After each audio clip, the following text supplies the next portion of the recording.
کیا خاک آتش عشق نے دل بے نوائے سراج کو، نہ خطر رہا نہ حذر رہا، جو رہی سو بے خطری رہی۔ وہ عجب گھڑی تھی کہ جس گھڑی لیا درس نسخائے عشق کا، کہ کتاب عقل کی طاق پر جو دھری تھی سو دھری رہی۔ ہر لحظہ بشکل بت عیار برآمد، دل بر دو نہاں شد،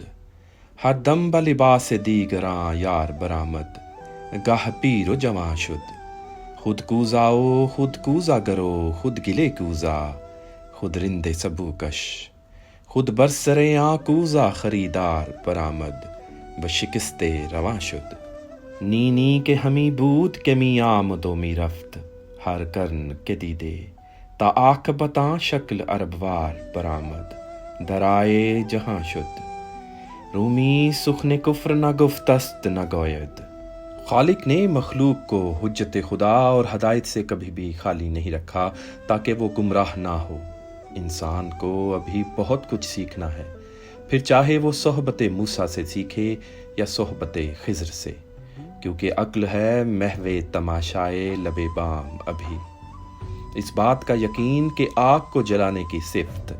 عطا کرنے والا خالق آگ کو بدن و سلام، ٹھنڈک اور سلامتی کی صفت بھی عطا کر سکتا ہے، عشق کہتے ہیں۔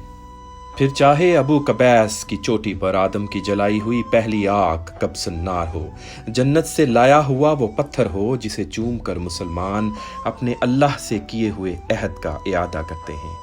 مسجد کوفہ کے صحن سے ابلتا ہوا وہ طوفان ہو جو سوائے کشتی نوح کے ہر شے کو غرق کر دے۔ پھر چاہے ٹھنڈک دیتی ہوئی آگ ہو، پرندوں کے ٹکڑوں سے زندہ ہوتے ہوئے پالتو جانور ہوں، سانپوں کو نگلتا ہوا لکڑی کا وہ عصا ہو، یا ضرب کلیمی سے پتھر سے ابلتے ہوئے چشمے ہوں،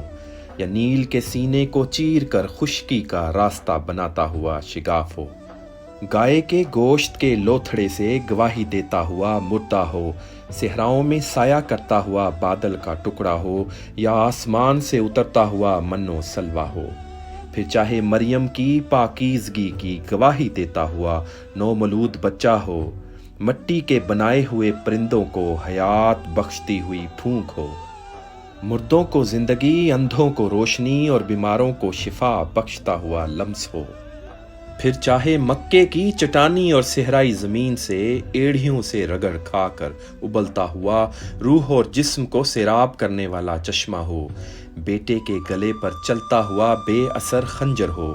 چھوٹی چھوٹی کنکریوں سے ہاتھیوں کے لشکروں کے کچلتے ہوئے سر ہوں، چاہے یوسف سے تخت مصر کا سفر ہو،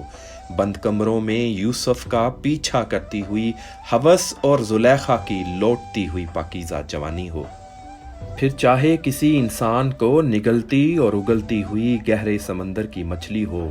ہواؤں میں معلق محل سلیمان ہو، چیونٹیوں کی سرگوشیوں کو سننے والا دل ہو، پلک جھپکنے میں تخت بلقیس حاضر کرنے والا علم ہو، انگلیوں کی پوروں سے لوہے کو نرم کرنے والا ہاتھ ہو، دل و دماغ کو زندگی بخشنے والی لقمان کی حکمتیں ہوں، خضر کا عرفان ہو یا پھر سورج کو پلٹانے والے ارادے ہوں، صدیوں کی نیند کے غلبے میں سوئے ہوئے اصحاب کہف ہوں، رہتی دنیا تک بنی نو انسان کی ہدایت اور رہنمائی کا سرچشمہ وہ کتاب جس کے بارے میں ارشاد ہوا ذالک الکتاب لا ریب فیہ ھدی للمتقین، یہ وہ کتاب ہے کہ کوئی شک نہیں اس میں، ہدایت ہے متقین کے لیے۔ چاند کے دو ٹکڑے کرتی ہوئی آسمان کی طرف اٹھتی ہوئی انگلی ہو، کبھی تنہائی کوہ دمن عشق، کبھی سوز و سرور و انجمن عشق، کبھی سرمایہ محراب و منبر، کبھی مولا علی خیبر شکن عشق۔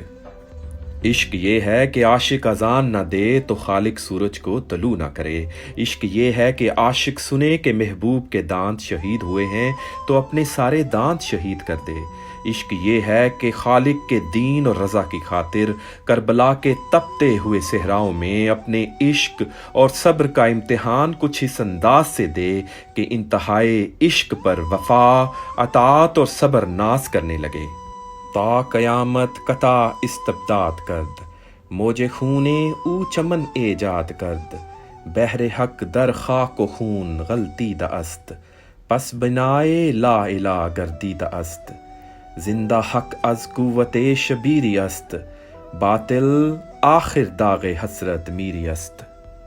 عشق ہدایت خداوندی کو قائم رکھنے والا سلسلہ نبوت و امامت، اور ان کے سینوں میں علم و معرفت و حکمت کی ٹھاٹھیں مارتے ہوئے لامحدود سمندروں کی قسم، ہمیں عقل کو محو تماشائے لب بام کرنے والا عرفان اس وقت تک نہیں مل سکتا جب تک کہ ہم اپنی زندگی اطاعت پروردگار اور رسول خدا کے بتائے ہوئے اصولوں کے مطابق نہیں گزارتے۔ اللہ تعالیٰ اپنے حبیب کے صدقے میں ہمیں اس دنیا اور آخرت میں کامیاب فرمائے، قوت عشق سے ہر پست کو بالا کر دے، دہر میں اسم محمد سے اجالا کر دے۔